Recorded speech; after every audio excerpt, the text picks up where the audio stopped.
ಭಾರತದಲ್ಲಿ ಹುಟ್ಟಿ ಈಗ ವಿಶ್ವದಾದ್ಯಂತ ಕೋಟಿ ಕೋಟಿ ಮಂದಿ ಇದನ್ನು ಅನುಸರಿಸುತ್ತಿದ್ದಾರೆ. ಯೋಗಕ್ಕೆ ಅಂತಾರಾಷ್ಟ್ರೀಯ ಮನ್ನಣೆ ಸಹ ಸಿಕ್ಕಿದೆ. ಅದರಲ್ಲಿ ಜೂನ್ 21 ಅಂತಾರಾಷ್ಟ್ರೀಯ ಯೋಗ ದಿನವನ್ನಾಗಿ ಆಚರಿಸಲಾಗುತ್ತದೆ.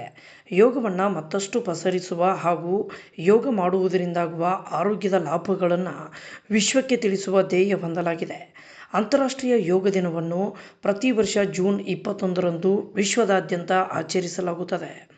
ದೈಹಿಕ, ಮಾನಸಿಕ ಮತ್ತು ಆಧ್ಯಾತ್ಮಿಕ ಅಭ್ಯಾಸವಾಗಿ ಯೋಗ ಬೆಳೆದುಕೊಂಡು ಬಂದಿದೆ. ಈ ದಿನವನ್ನು ಮಾನವ ದೇಹದ ಆಂತರಿಕ ಮತ್ತು ಬಾಹ್ಯ ಯೋಗಕ್ಷೇಮಕ್ಕಾಗಿ ಮೀಸಲಿಡಲಾಗಿದೆ.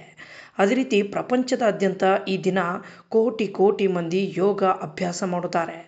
ಬಾಗಲಕೋಟೆ ಜಿಲ್ಲೆ ರಬಕವಿ ಬನಹಟ್ಟಿ ತಾಲೂಕಿನ ಹಿಪ್ಪರಗಿ ಗ್ರಾಮದ ಸಂಗಮೇಶ್ವರ ಸೌಹಾರ್ದ ಸಹಕಾರಿ ನಿಯಮಿತ ಹಿಪ್ಪರಗಿ, ಶ್ರೀ ಬಸವೇಶ್ವರ ಹಿರಿಯ ಪ್ರಾಥಮಿಕ ಹಾಗೂ ಶ್ರೀ ಸಂಗಮೇಶ್ವರ ಪ್ರೌಢಶಾಲೆ ಹಿಪ್ಪರಗಿ ಇವರ ಸಂಯುಕ್ತ ಆಶ್ರಯದಲ್ಲಿ 10ನೇ ಅಂತಾರಾಷ್ಟ್ರೀಯ ಯೋಗ ದಿನಾಚರಣೆ ಕಾರ್ಯಕ್ರಮವನ್ನು ದಿವ್ಯ ಸಾನ್ನಿಧ್ಯವನ್ನು ಸದ್ಗುರು ಸಮರ್ಥ ಪ್ರಭುಜಿ ಮಹಾರಾಜರು ವಹಿಸಿಕೊಂಡಿದ್ದರು. ಮಕ್ಕಳಿಗೆ ಯೋಗ ಆತ್ಮ ಜ್ಞಾಪಕ ಶಕ್ತಿ ವೃದ್ಧಿಗಾಗಿ ಯೋಗ ಪ್ರಮುಖವಾದದ್ದು ಎಂದು ಸ್ವಾಮೀಜಿ ಆಶೀರ್ವಚನ ನೀಡಿದರು. ಅಧ್ಯಕ್ಷತೆಯನ್ನು ಶಿಕ್ಷಣ ಸಂಸ್ಥೆಯ ಕಾರ್ಯದರ್ಶಿಗಳಾದ ಬಸವರಾಜ ಕಣಬೂರ್ ಸರ್ ವಹಿಸಿಕೊಂಡಿದ್ದರು. ಕಾರ್ಯಕ್ರಮದಲ್ಲಿ ಮುಖ್ಯ ಅತಿಥಿಗಳಾಗಿ ಹಿಪ್ಪರಗಿ ಗ್ರಾಮದ ಹಿರಿಯರಾದ ಶಂಕರಗೌಡ ಪಾಟೀಲ್ ಆಗಮಿಸಿದರು. ಇನ್ನು ಯೋಗದ ತರಬೇತಿಯನ್ನು ನೀಡಿದರು. ಅದೇ ರೀತಿ ಅತಿಥಿ ಸ್ಥಾನವನ್ನು ಶಾಲಾ ಮುಖ್ಯ ಗುರುಗಳು ವಹಿಸಿಕೊಂಡಿದ್ದರು. 32 ಜನ ಶಿಕ್ಷಕರು, 1100 ಮಕ್ಕಳು ಈ ಯೋಗಾಸನದಲ್ಲಿ ಪಾಲ್ಗೊಂಡಿದ್ದರು. ಮಕ್ಕಳಿಗೆ ವಿಶೇಷ ಆಸನಗಳನ್ನು ದೈಹಿಕ ಶಿಕ್ಷಕರಾದ SV ವಠಾಳಿ, ಸಂಜು ಕಾಂಬ್ಳೆ ಸರ್ ಮಾಡಿಸಿ ಯಶಸ್ವಿಗೊಳಿಸಿದರು. ವರದಿ ಹಜರತ್ ಅಲಿ ಕಮಾಲ್ನವರ್.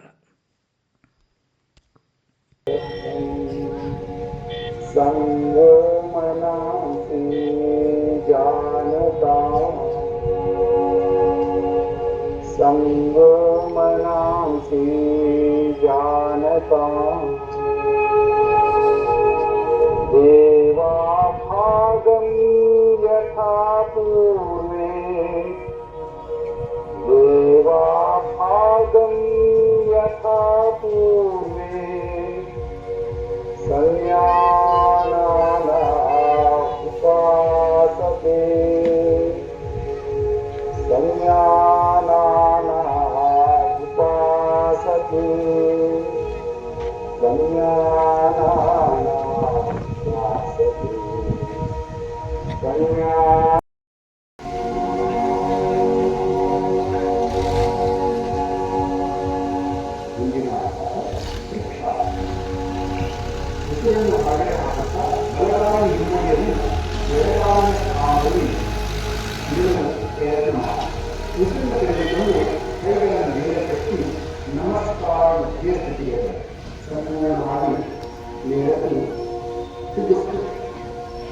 ಸಾಮಾನ್ಯ ಶ್ವಾಸೋಚ್ಛ್ವಾಸ ಮೂಲಕ ಆಸನದಲ್ಲಿ ಸಂಪೂರ್ಣವನ್ನು ಪವಿತ್ರ ಪಾದಾರವಿಂದಗಳಲ್ಲಿ ಅನಂತ ಕೋಟಿ ಸುನಮನಗಳು. ಈ ಜಗತ್ತಿನೊಳಗೆ ಏನಾದರೂ ಪ್ರತಿಯೊಂದು ವಸ್ತು ಹಿಡ್ಕೊಂಡು ಜೀವ ಜಂತು ಹಿಡ್ಕೊಂಡು ಯೋಗ ಅಂತಂದ್ರೆ ಬೆರೆಯುವಿಕೆ, ಕೂಡುವಿಕೆ. ಹಂಗೆ ಈ ಜಗತ್ತನ್ನು ಅಷ್ಟದಾ ಪ್ರಕೃತಿ ಅಂತ